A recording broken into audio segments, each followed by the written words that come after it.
Hi, welcome back to Shannon Shares. I want to share with you my love of poetry, but especially my love of a poet named Mary Oliver, who left quite an impression on my life and got me to reading so much more poetry than I had already been reading.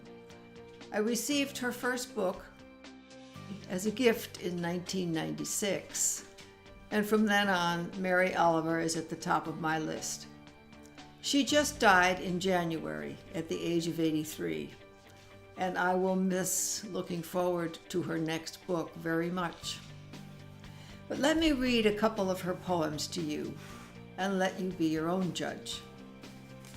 There's a book called Selected Poems, and they are selected from various books that she has written, obviously. Wild Geese. You do not have to be good.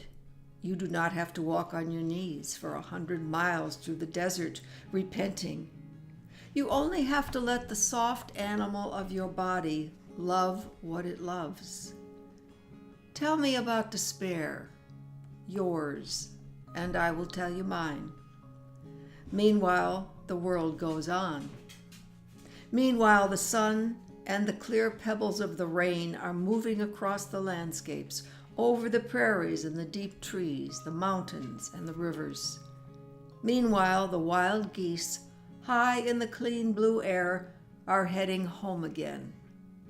Whoever you are, no matter how lonely, the world offers itself to your imagination, calls to you like the wild geese, harsh and exciting, over and over announcing your place in the family of things. You like that, Mac? Come on over here. The next one I want to read to you. This is called One or Two Things. Don't bother me, I've just been born. The butterfly's loping flight carries it through the country of the leaves, delicately and well enough to get it where it wants to go, wherever that is, stopping here and there to fuzzle the damp throats of flowers and the black mud. Up and down it swings, frenzied and aimless, and sometimes for long, delicious moments it is perfectly lazy, riding motionless in the breeze on the soft stalk of some ordinary flower. The god of dirt came up to me many times and said so many wise and delectable things. I lay on the grass listening to his dog voice, crow voice, frog voice. Now, he said, now, and never once mentioned forever, which has nevertheless always been like a sharp iron hoof at the center of my mind. One or two things are all you need to travel over the blue pond, over the deep roughage of the trees and through the stiff flowers of lightning, some deep memory of pleasure, some cutting knowledge of pain. But to lift a hoof, for that you need an idea. For years and years I struggled just to love my life. And then the butterfly rose, weightless in the wind. Don't love your life too much, it said, and vanished into the world. Now I want to read to you two poems out of her New York Times bestseller. She's a Pulitzer Prize winner, by the way, out of a book called Dog Songs. You never know where a conversation is going to go. Said Ricky to me one day, why is it you don't have a tail? Well, I just don't. Maybe once upon a time I had one, but not anymore. What happened? Did you have an accident? No, things change, sometimes over time. You mean maybe sometime I won't get a walk, I won't get dinner, I won't get hugs? That's scary, just plain scary. No, it takes a really long time. In fact, some things change over time and some don't. Well, how do I know what's what? Day by day, Ricky, you find out.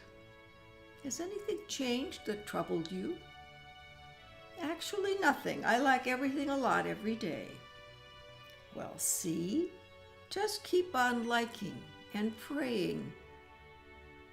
I don't know anything about that. Yes, you do.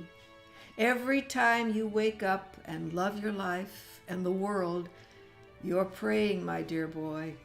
I'm sure of it. Last but not least, Little Dog's Rhapsody in the Night. He puts his cheek against mine and makes small, expressive sounds. And when I'm awake, or awake enough, he turns upside down, lifts 4 paws in the air, and his dark eyes and fervent. Tell me you love me, he says. Tell me again. Could there be a sweeter arrangement? Over and over, he gets to ask, I get to tell. Yeah, this whole book is like this. I hope this inspires you to read more poetry and perhaps read Mary Oliver. We all know the expression, stop and smell the roses.